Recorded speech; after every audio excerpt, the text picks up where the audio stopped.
Welcome, everyone. This is Coaching in Session. My name is Michael Rearden, and I will be your mindset coach today. And today we're going to be talking about grief and how to navigate through it. Because at the end of the day, grief is going to be unique to you. How you grieve might be different than how I grieve, or the next door neighbor, or your sibling, friend, whoever. And we can't say that how they grieve is wrong if it's different than ours. It's very similar to how if you have a certain method to do something, let's say cutting the grass.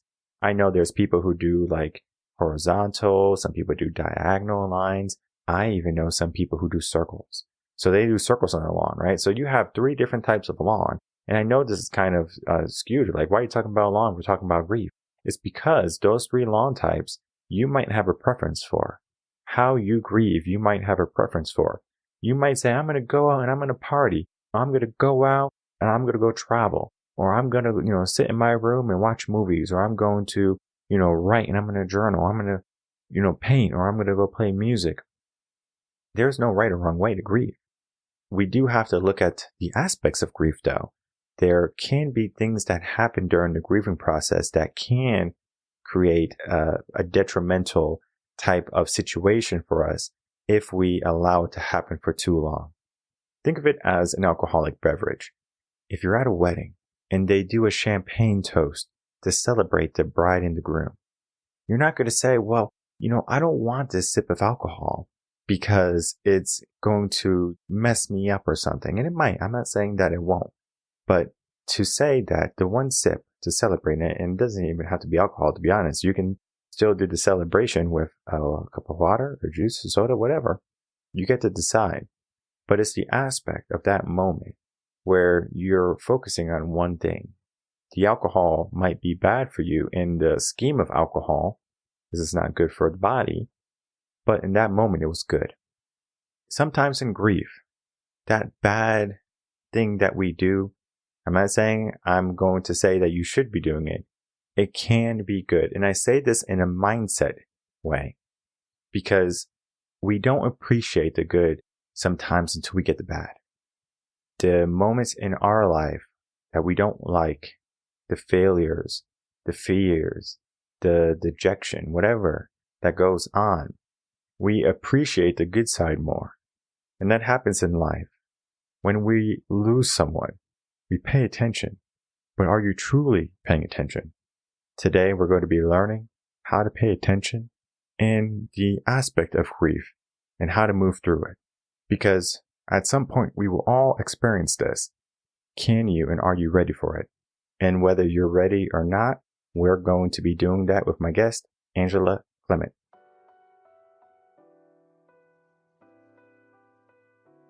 Welcome, Angela Clement, to Coaching in Session. How are you doing today?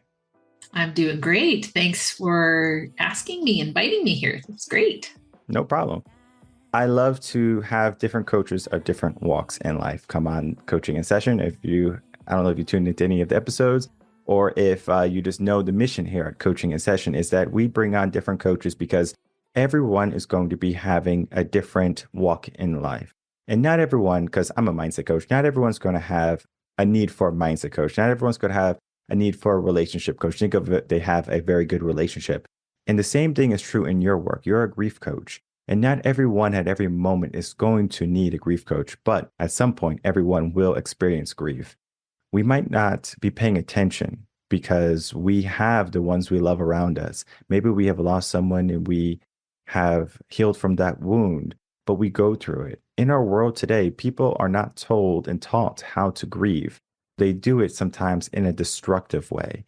I'm going to have a conversation with you today, talking about all the different aspects of your work and how you help people. In your own words, can you tell the world who you are, what you do, and how you help? My name is Angela Clement. I will start with I used to be a school principal. And I worked for you then. Yeah. Yeah, I used to do that. And I was poised to retire. I only had a couple of years left. And my husband and I decided that we would both retire. He was a rancher. He had a cattle ranch. And so he sold the ranch and we were ready poised and ready to travel, to follow our kids, follow the grandkids, all the things that you do as retired people. And not so much, because in January of 2021, my husband was diagnosed with colon cancer.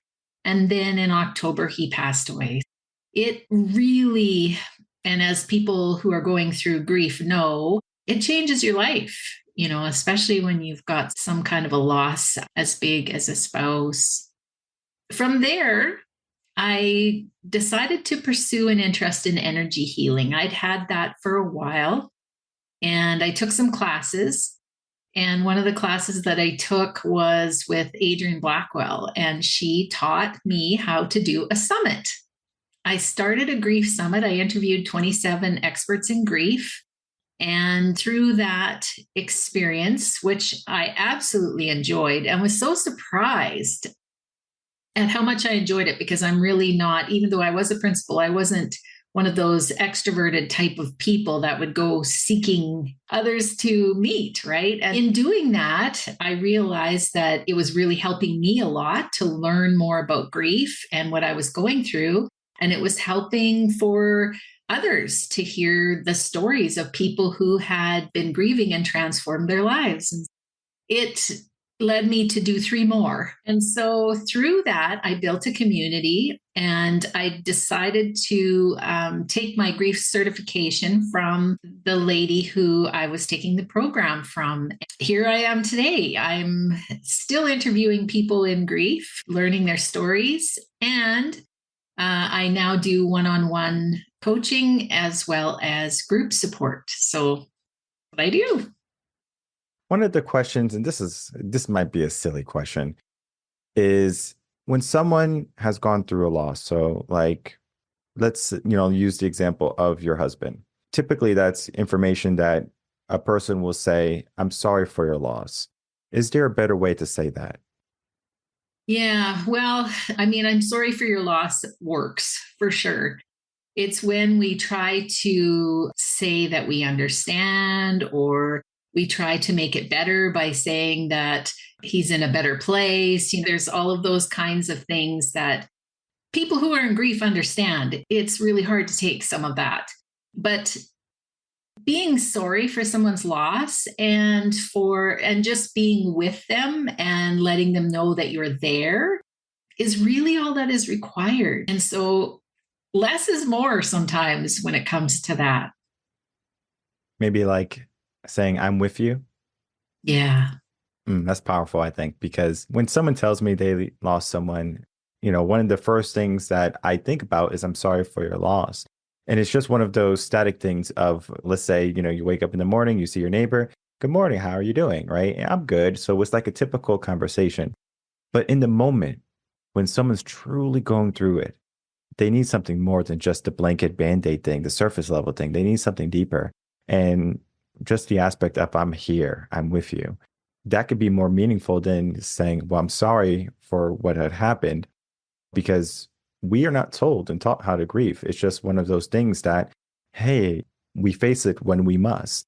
Why is it that we are not told or taught how to grieve? Because it's more of a cultural thing. Because if you look at ancient tribes, civilizations, certain places in Africa, they have a very different view of their deceased. Is not so much of attachment. It's about letting go and being free. Why is there that difference?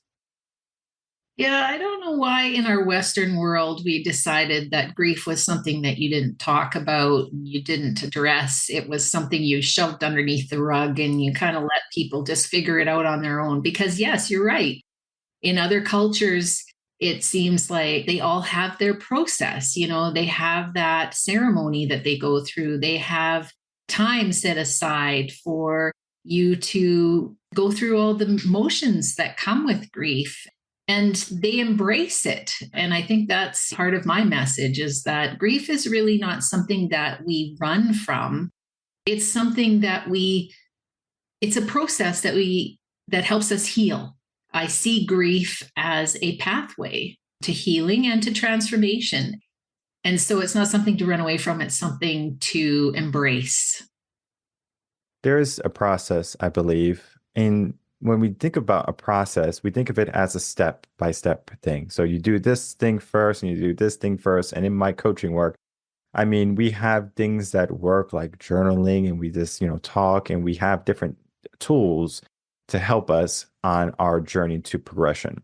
But there's no step one, step two, and everyone follows the same step because everyone's going to be in a different place. Do you find that in grief, people can be in a different place, even if they start on, the day after, they're all the day after or maybe even the day of losing someone, and they're in a different place? Absolutely. Yeah. Every journey is different. And some of us we just survive. I think that happens to a lot of us, for the first while we're just trying to get out of bed, make sure that we get something to eat sometimes. Like it's just rough. And that's what I tell people is that's okay. For a time, the emotions are so strong. We just need to survive. And then there's this point, and it happens at different times for everyone, where we want to feel better. Just we start to look for how can we help ourselves? How can we move to a place of happiness and joy again? And yeah, it happens at different times for everyone, and it happens in different sequences for everyone. It's just there is no, and that's the frustrating part about grief, I think, is that there is no plan. It's not like we have step one, step two, step three, like you say. It doesn't work like that. And it's really an internal journey. And so you really have to be aware of what's happening inside of you in order to meet what your needs are. I agree with the frustration part because even to some level, I can be frustrated with someone not recognizing my pain because maybe I lost someone very close to me, mom and dad, like just someone super close to me, like a life-changing moment. And maybe I have a sibling and it doesn't hit them the same. I can feel like this frustration that I'm feeling is almost like a betrayal because you should be feeling the same way I'm feeling, or if not this, at least worse. Why is it so much of when we're going through these heavy emotions, we put a heavy focus on ourselves? Yeah, well, I think it goes back to the way that we were brought up. We were we were brought up to we'll almost compete. We're comparing ourselves to one another. We're judging one another constantly. We're judging ourselves all the time. And one thing that I have learned through grief is that it's not something you do alone. You really need people around you. You need to find that support around you, and judging and comparing, it just doesn't work. It's true though. Like we have this aspect of heating, and we need people in order to go through grief effectively. But there's a good portion of people who go through grief by themselves, and I'm going to raise my hand first. I'm one of them. I'm just that person that if I'm going through something, I'm going through it. It's my fight. It's my battle. And I know in my mind, and again, mindset and everything, that I don't do this by myself. Yet there's some battles that I choose willingly. Maybe it's my stubbornness within me that says that I'm going to fight this fight by myself. And it wasn't until when I went through my moments of grief in my life that I turned to mentors and other professionals that helped me through it. It was a interesting experience the first time because you're trying to find the way in the dark and you don't know what to do, and there's not materials. If you think about it, like if you go to school, like they don't teach you how to like do this. Like they might teach you like to eat vegetables and to work out a certain amount and get a certain amount of sun. But the moment something happens in your life, it's just like, good luck, figure it out. And that's typically where most people are. And it's not until they find themselves in a deeper, darker place, because sometimes they fall into that box of, being by themselves where they start to neglect themselves. They don't get up and get the sun and take a shower and get the foods that they eat, that they need to eat, going to work or something. Maybe they want to forget the pain and become numb. So they maybe take some alcohol or some drugs or, things along those lines, that's going to be a slippery slope.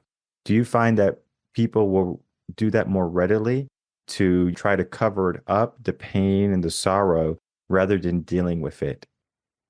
Oh, absolutely. And there's good reason for that. It is painful. The first thing that happens is the emotions start to come up, and then we figure out, how can I get rid of this? Because I really don't want to feel this. This is, and those, what we call sometimes the dark nights of the soul, where all of those emotions are coming up and you feel like you're so alone and no one understands you, because really no one does. Nobody knows exactly what you're going through. I went through this myself. You get through that place where it's just like, what am I doing here? Why am I even here? Do I even want to live anymore? You get to that space. And that was where I realized I needed to start reaching out. And the interesting thing is that it doesn't take a lot it takes less than you think to turn your perception around. And for me, it was just a quote on Facebook that kind of gave me some hope. People will tell you that you grieve for a lifetime. I choose otherwise. I choose the path from hurt to hope to healing every day. It was by Julie Clough, who ended up being my coach. But that one message was the thing that turned around all of that. It's like you were talking about, spiral downward, because your emotions get so heavy and so hard to take. And then, yes, you don't feel like eating. You don't feel like doing the things that you know are going to help you. You just go into this space of despair. And so just having that one message, and I think that's why it's so important we connect with others, is because that's where those messages come from. That's where the hope comes from, is the inspiration from other people. And it's hard because, like you, I thought too that I could manage this on my own and that I would rather grieve on my own. And it's a hard one. It's a tough one to do by yourself. I want to talk about something that's going to be maybe individual to you, but it could be something that could be blanket to everybody. And that is death. Typically, people, they don't think about death. They don't talk about it. They don't want it, right? They fear it almost. So they choose to not pay attention to it. But then when they're at that door and they have no choice but to focus on it, focus on life, maybe, what is something that they can expect from the people around them to happen? Are you talking about people who have? Yeah, like what happens after death? Yeah. Well, for me, and I think everybody has their own beliefs, but I believe my husband lives on. And I know that I've gotten enough messages and signs and had enough spiritual experience with his essence that I know that he's there, that he's helping me, that he's on this journey with me. We had a pact to work together. We were going to travel across Canada in a motorhome, and he always wanted to do that, and I always thought we could help other people, especially when he got sick. I said, well, when you get better, this is what we're going to do. We're going to go and we're going to help others, and I don't feel like that dream has died. I feel like he's doing it with me, just in another way. We're continuing to help people together. And I think the more that we strive for that connection and open ourselves to the fact that there could be another life on the other side of the veil, they say, then the more signs and synchronicities that happen that help us to understand that it could be true. And I get those every day. There was a gentleman, his name is Keanu Reeves. I'm not sure if you saw the interview with him on Stephen Colbert, and he asked the same question, what happens when someone dies? And he thought about it for a minute, and he said that the ones who love us will miss us. And I found that to be so powerful. I was like, whoa, that's so true. Because when you lose someone, it's like you miss them. Like you want them back. You almost regret not taking more moments and paying attention. I know a common thread when people are going through loss, they get bad news from someone passing away. They say, I wish I talked to them more. I wish I was there more for them. And they have all of these regrets. They say that regrets are typically not in our life. They happen after. When someone is no longer around, we regret the moments that we never instilled. There is this idea that we will make some changes, right? Because now we have this wake up call. Okay, I'm going to do this. I'm going to be more present. But we fall back into our everyday life, our slump, if you will. And we forget that pledge of allegiance of making an effort to creating a connectiveness with the people around us. Why do you think that we have this moment of paying attention and of hope, making adjustments in a better future, so we don't have this regret again, but we fall back into our same style? Because we're human. Yeah, very true. Yeah. And, grief is in a way a gift, because every day since Blaine has died, I know how short life can be. And there's a piece of me that really wants to carry on some of the things that he loved and that were amazing about him, like his ability to just strike up a conversation with someone and just be so interested in their lives. And I think, some of what I'm doing is living with that. And every time I do an interview, I think of him, right? Yeah, we do get pulled back into that everyday life. I find with grief, it really was a wake up call. It really was a big one, and not one that I will forget easily. I don't think we forget those moments. I think they're there. And I think we learn to manage them a little bit better as time goes on. Because I remember for me, I'm not sure, like if anyone or if everyone will resonate with this, is when I go through grief, the moment that happens is I feel anger. It's not sadness. It's like anger. It's just like, and I just don't know what to do with it. It's like, do you punch a wall? Do you go to the gym? It's like you have all of this momentum and it feels like you're stuck. Think of it like you're like in a car and you're revving, and you're ready to go, but like it's in park and you're not moving. How can we start to navigate those emotions and put them into a healthier place than just staying there? We are taught not to be angry, right? It's not a good outlet. There are healthy ways to be angry. And I remember being very angry at my husband for leaving me. Angry because he left me with the seasonal camper. I had to winterize it by myself. Some of the craziest things, I was so angry at him for leaving me. And I mean, there's still moments where I think, why did you do that? But I think I've learned over time that when that anger comes up and any of those emotions come up, they have to be released. Otherwise, and this is my background in energy healing, they're stored in your body. And so they start to manifest as physical pain. I do a lot of writing. I will write, but I will also go for walks. I will scream if I have to. I will cry. I will do whatever it takes to release that emotion. And I think everybody's different because we all have different creative outlets some people like to exercise and release the energy by moving. Some people like to draw. Some people like to paint. Some people like to dance. But I think it's important that we express that in some way, shape, or form so that we can move the energy out so it doesn't cause physical symptoms.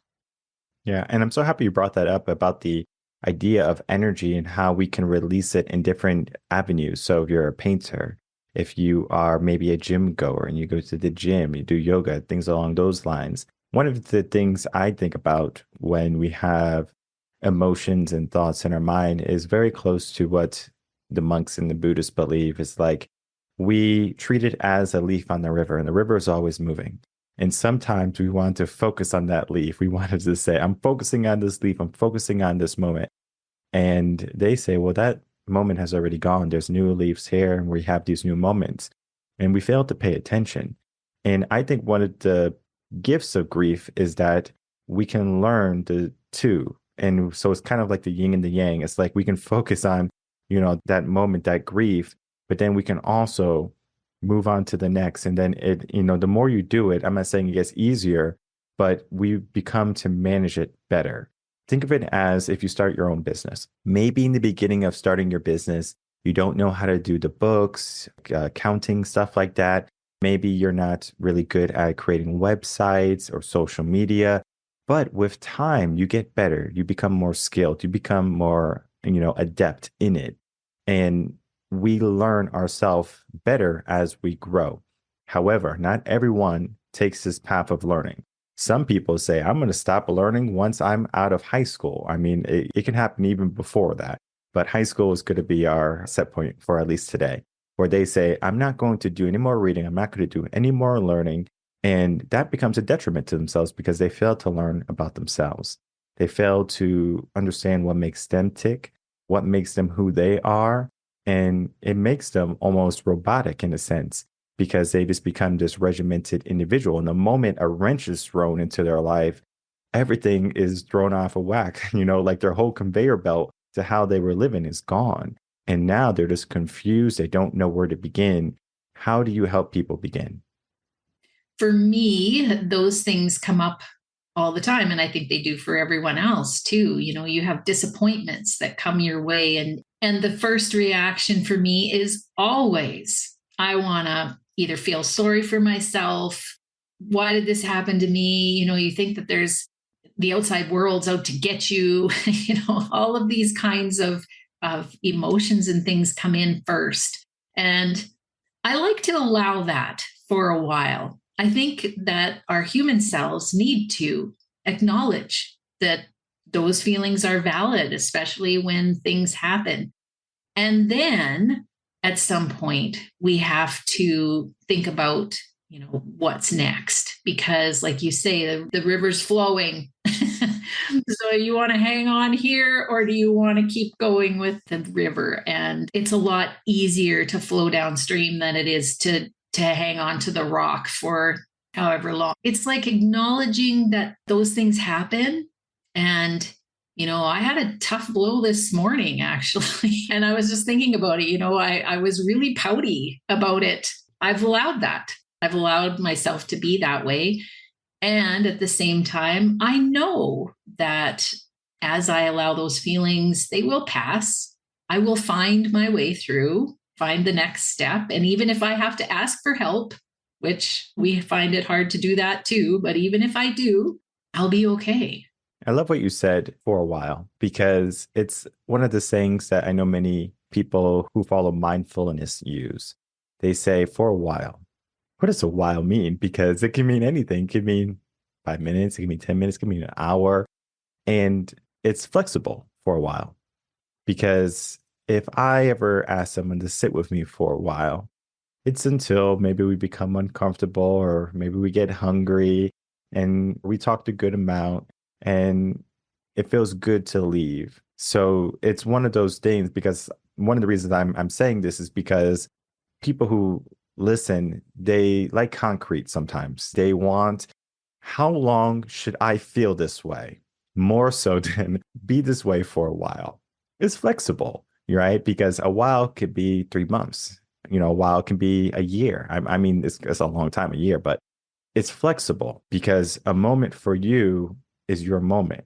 Think of it as a good moment in your life that happened. It could be any moment.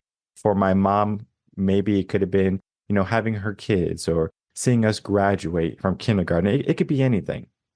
And I'm certain she thinks about those moments more than, her life, her problems, her work, or whatever. She probably thinks about the good moments more so than everything that else is the noise.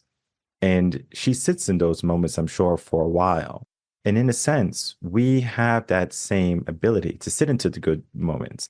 And even if we're in a moment where we might feel a plethora of emotions, we're angry, we're sad, we're confused, we're restless.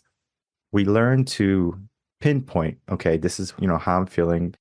And we get to now section it off, place it into I guess we can put it in boxes, we can put it areas and sections. I mean, we can be flexible with the term, but we go through those emotions rather than just let them ball up, ball up, ball up, because eventually, if we just stay in that onion form, and we don't peel away everything that is going on, we begin to fall apart. Our health, we begin to, deteriorate. We got bags under our eyes.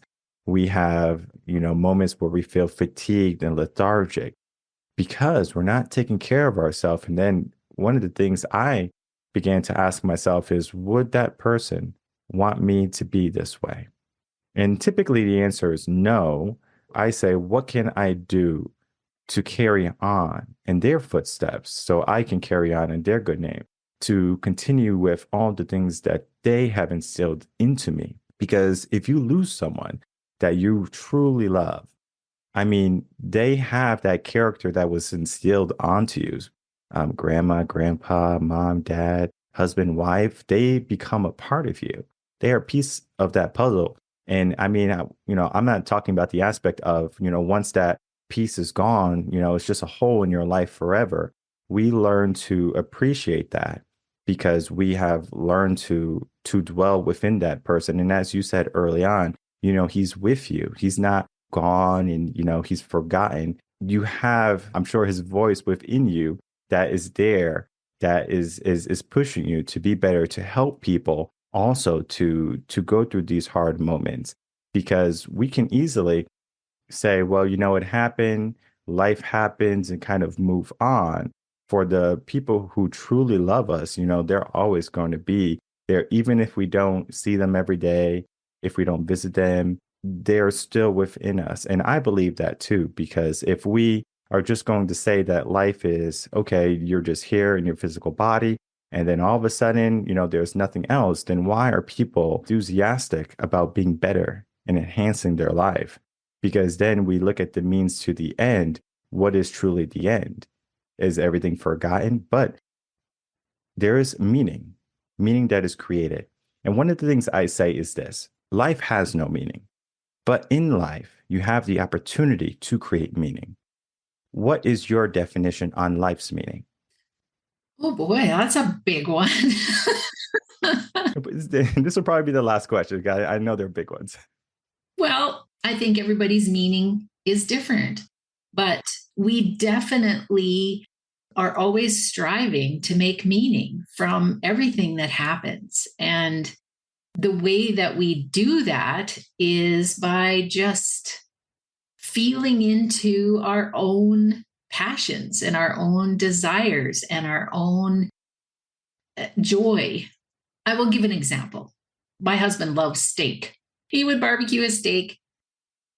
He would just love it. And he was a cattle rancher, so it makes sense. The first time I tried to barbecue a steak, it was devastating. I mean, I cried for the entire time, I guess, and it took a few times.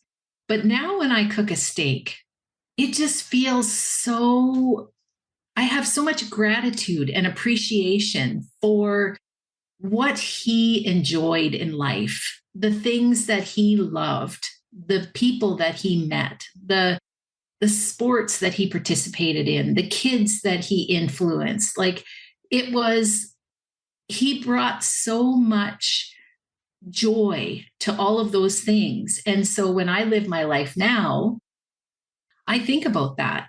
I think about what he loved. And I think about what I love, my legacy, what I like to do. And I think that over time, we build an appreciation for what we've been through, the challenges that we've had to meet, what we've learned through that, the people that we've met, the connections that we make, the difference we make in people's lives, the difference that they've made in our lives. And we learn and grow from that. And I really think we're here on this earth. That's what we're here for. We're here to be challenged and to learn and grow. And it helps us as spiritual beings, kind of like Earth School. Here we are. What would you like to learn? Yeah. This one is definitely a silly question.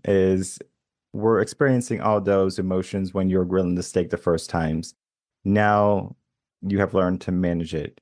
Has there ever been a time or a moment when you said, I don't want steak today because I don't want to go through these emotions right now? Oh, yeah. There's been times where I've just wanted to avoid it completely. And I think it's in my nature to attack stuff like that. I'm maybe a little bit of a perfectionist or something along that line because even with grief, I felt like even though it could have devastated me and I could be still laying on the floor right now and crying over it, I wasn't going to do that. I just wasn't going to do that. And I think everybody comes to a point at some point, and it might be years down the road where you just don't want to feel like that anymore. You just don't want to be in that space. And it's like one step at a time. It's like one foot in front of the other. It's small baby steps towards finding out who you truly are, what your purpose in life is, what your meaning is. And everybody finds it in their own way. And I do want to thank you, Angela, for opening up here and talking about your work. I always approach when I have a grief coach on, because I believe you're like the third you had on in the whole span. We have like almost 500 episodes. So if you can think of it, it's not that many grief coaches, but all the episodes actually are different. If you're an audience member, you can go to all the individual grief coaches. They're all different. Like the conversation is totally different. And that's what I love about coaching in session is that you can find a coach that is going to, resonate with you. And you're just going to have this conversation and you feel so comfortable and you feel so at ease. And that is what I felt with you today, Angela. And I hope the audience feels the same way. As we begin to wrap up, can you give us some closing thoughts, some final words, and then tell the audience where they can find you? Yeah. My big mission is to give people hope. It doesn't matter if you've been grieving for years and years or if you're just new and don't know where to turn. There is hope. There is hope and there's help out there. I didn't know that. This is my big mission, to make sure that people know that you can heal, that you can live a life of joy and happiness again. It is very possible. And I believe it's possible for everyone. That's my big message. You can find me at healingenergy.world. That's my website, and all of my resources and information are there. Right now, I'm doing angel readings for people, and they're finding it really helpful and comforting to have messages from their angels on the other side, directing them and guiding them. And it's just part of what I do now. And yeah, check that out. And I have my podcast. You can check that out, and meditations and different things. All right, easy enough. And I'm going to make it even easier. All the links are going to be in the description box below so people can easily check you out, learn more about what you're doing and how you're helping people, listen to your podcast. All of these things are going to help individuals, whether you are a veteran in grief or you're the new kid on the block. We are all going to be going through things differently in life. And we do have to give ourselves the aspect that we shouldn't be doing it alone. Even if you're like me and you want to do it and you want to fight the fight by yourself, don't. It's easier. It's to have a group, a community. It could just be a single coach, that person that's going to look in you, helping you navigate all those emotions that you're feeling and putting them in the right places, because just kind of letting them go haywire every single day is going to cause mayhem. And if we can avoid that mayhem, life typically tends to be better. I do want to thank you so much, Angela, for coming on, again, spending some time and talking about your work. All right, everyone. I'd like to thank you so much for tuning into that interview with my guest, Angela. We had a wonderful conversation, and I love speaking with different types of coaches, whether it be a mindset coach, a fitness coach, a grief coach, and learn about their mindset, learn about their process, because we understand something about speaking with other coaches and listening to other coaches is that we're human. I could not feel any more connected to Angela after our conversation. And I'm sure we come from different walks of life, but we're all here on the same planet. We all want to help people. But there's this idea that you're over there and I'm over here, and my business is my business and your business is your business. And this is an A and B conversation. You need to see your way out of it. But sometimes in life, it's not about what you see. It's about who you are and what you do. Because in the moments that are your darkest moments, those moments are going to be maybe your brightest moments, your moments that are going to ignite that fire within you. If we look at the statistics, people do not achieve greatness when everything is going good. Everything's smooth sailing, right? Everything's according to plan. It's in the moments that we're jolted awake, a trauma happens in our life. And I'm not saying you need to lose somebody, but we pay attention. Today can be that jolt for you to pay attention. I want you to understand that. You don't have to wait for something bad to happen in your life. You get to choose right now that I am going to do something. I'm going to make some changes. And you commit to those changes. You make it a habit. You do what you have to do. If you have to call somebody, set a reminder on your phone.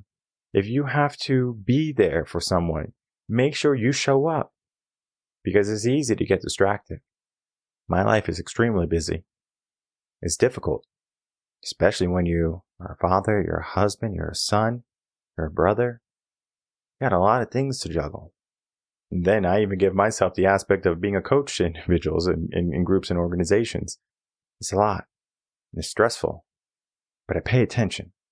And it helps me through those moments when I want to stop, I want to give up, I want to stand still. Sometimes we want to stand still in our darkest moments. But I encourage you to find a way to keep on moving, to find a way to heal, to recover, to use the negative, in a sense, to be better. I'm not saying that if something happens in your life, you need to put on smiles and start being optimistic all of a sudden. That's not reality. We must go through those emotions. I know people who try to ignore them and eventually just balls up. And the type of person they become more bitter. They maybe become more recluse, closed off. And it's because they are afraid to open up in a way that might open up the locks and the chains that they put around their emotions. How can we start to look at life for what it truly is meant to be? The meaning. You have meaning. You can create meaning for other people. What is the hope you would like for the world, for yourself? You have these ambitions, but not everyone is going to walk toward them. And then even in the moments when you are grieving from a loss of whatever or whoever, you have to figure out, what do you do next? And if someone in your life is going through a hard moment because of a loss, and one of the things you said was, I'm sorry. Yes, it's okay to say that. But what can we do that's more? I encourage everyone to share this episode with them. I encourage you to be there to support them. And even if you just said this, and this is something my brother did, and even if I didn't want to do it at the time, I still did it. You just say, hey, I'm not going to ask you for anything, after this. I just want you to come to the movies with me. I'm not going to ask you for anything after this. I just want you to listen to this episode with me. Hey, I'm not going to ask you to do anything, after this. I just want you to read this blog with me or read this book with me, right? It doesn't matter whatever that is. You are there with them. You're not just saying, here's a book, read it and you'll feel better. Here's a blog, here's a podcast episode, listen to it and just read it and you'll feel better. Because in the moments of this podcast, this episode, you can hit pause and you can talk about what's going on. Would you like to talk about it or would you like to hit play? There are many different aspects to how you can help somebody. And sometimes you might not be equipped to do it. And that's when you want a professional, someone who is trained to help individuals, someone who has done it countless times again, who has a track record of having and getting results. It is important because anyone can be that shoulder, but to be the beacon, that requires sometimes a unique individual. So you might be it. That's fine. Angela might be that beacon for you. That's fine. We continue to figure out where we need to be. Sometimes everything is going to be straightforward. Sometimes things can be a bit more encrypted. Life does not have to be a puzzle at every moment. sometimes the answers can be right in front of you. And I encourage everyone to check out the links in the description box below and to begin one step at a time, that journey toward a better tomorrow, toward a more hopeful future where happiness and joy can once again reign supreme. My name is Michael Rearden. I'm a mindset coach.